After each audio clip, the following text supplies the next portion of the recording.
దేవర, కానీ నేనెందుకు దేవర అని అంటున్నాను అది మీకు తెలియాలంటే, భయం పోవాలంటే దేవుడి కథ వినాలి, అదే భయం రావాలంటే దేవర కథ వినాలి. అందరికీ నమస్కారం. సినిమా వాళ్ళకి ప్రేక్షకులేగాడు, ఆ ప్రేక్షకుల్లో ఒకటి షోగాడు.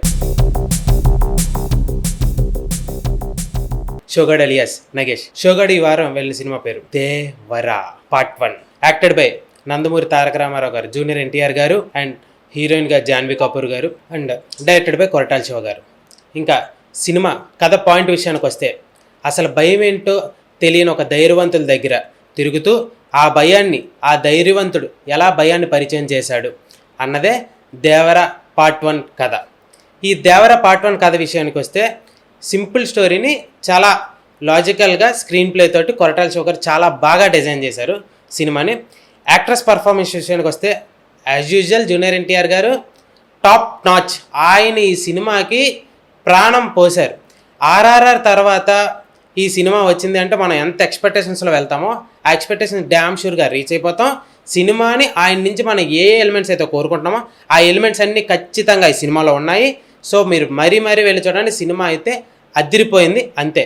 ఇంకా జాన్వీ కపూర్ గారి విషయానికి వస్తే, గారు అతిలోక సుందరి శ్రీదేవి గారు కూతురైన జాన్వీ కపూర్ గారు ఫస్ట్ టైం తెలుగు తెరకి పరిచయం అయ్యారు ఈ సినిమా ద్వారా.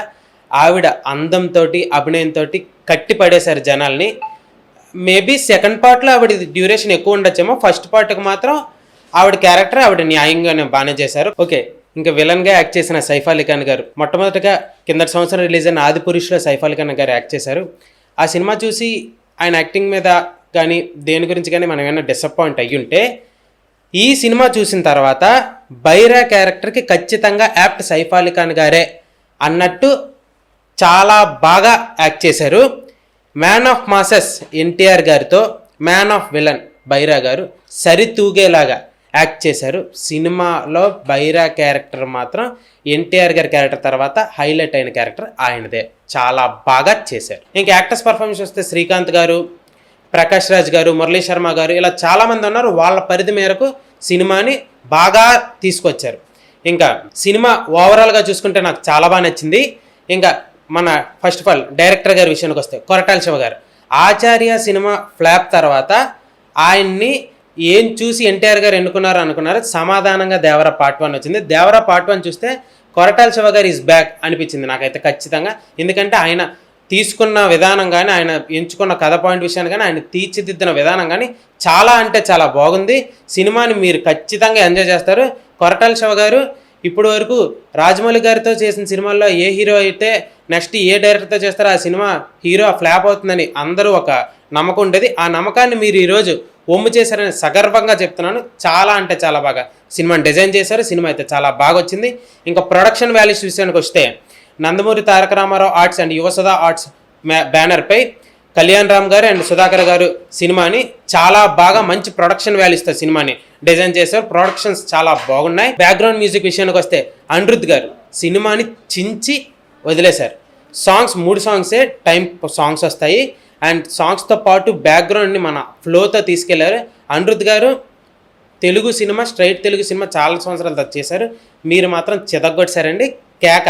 నాకైతే బ్యాక్గ్రౌండ్ మ్యూజిక్ మనందరికీ ఒక గూస్ బంప్స్ తెచ్చే సీన్స్ లాగైతే అనిపిస్తాయి. ఇందులో స్పెషల్గా చెప్పాల్సింది ఫైట్ సీక్వెన్సెస్ అండ్ ఆ బోట్ సీక్వెన్స్ దగ్గర ఫైట్ సీక్వెన్స్ కానీ, నెక్స్ట్ ఆ సముద్రం దగ్గరలో ఉండే ఫైట్ సీక్వెన్స్ కానీ, ఇవన్నీ మనం ట్రైలర్లో చూపించే ఫైట్ సీక్వెన్సెస్ అన్నీ కూడా చాలా అద్భుతంగా డిజైన్ చేశారు.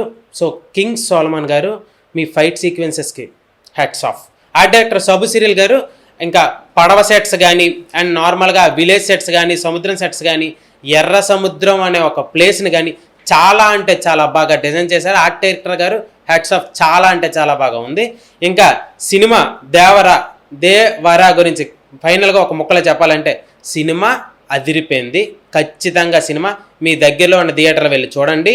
ఇప్పటి వరకు సినిమా చూడకముందు వరకు నేను ఎన్టీఆర్ గారి ఇంటర్వ్యూస్ చూస్తున్న ప్రతి నిమిషం last half an hour cinema, last 30 to 40 minutes cinema హైలైట్గా ఉంటుంది అని చాలాసార్లు రిపీటెడ్గా చెప్పారు.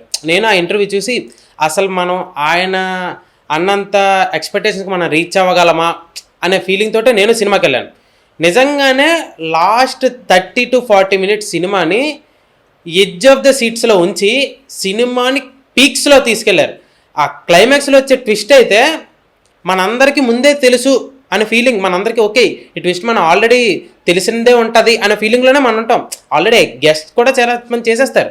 కానీ ఆ ట్విస్ట్ స్క్రీన్ మీద చూసేసరికి ఎందుకో ఆ ఎక్సైట్మెంట్ ఫీలింగ్ మనం చాలా బాగా గూస్ బంప్స్ ఫీలింగ్ కానీ ఎక్సైట్మెంట్ ఫీలింగ్ కానీ చాలా బాగా వస్తుంది.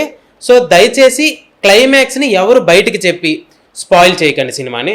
సినిమాలో సెకండ్ పార్ట్ చూడాలి అని ప్రతి ఒక్కరికి క్యూరియాసిటీ వచ్చింది ఈ ఫస్ట్ పార్ట్లో క్లైమాక్స్. సో దయచేసి క్లైమాక్స్ని ఎవ్వరూ కూడా స్పాయిల్ చేయకండి. సినిమా దేవరా పార్ట్ 1 చూడండి, మీ అందరికీ ఖచ్చితంగా నచ్చుతుంది.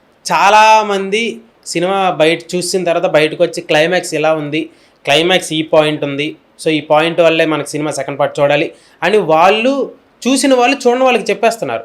సో చూడని వాళ్ళు సినిమా చూద్దామని ఇంట్రెస్ట్ ఆ టైంకి కలిగిన క్లైమాక్స్లో ఏమొస్తుందో వాళ్ళకి తెలిసిపోతుంది. చెప్పి సినిమాని ఆ క్లైమాక్స్లో ఉండే ఆ ఫీల్ని ఎవరిని మిస్ కానివ్వద్దని ఇట్స్ ఏ హంబుల్ రిక్వెస్ట్.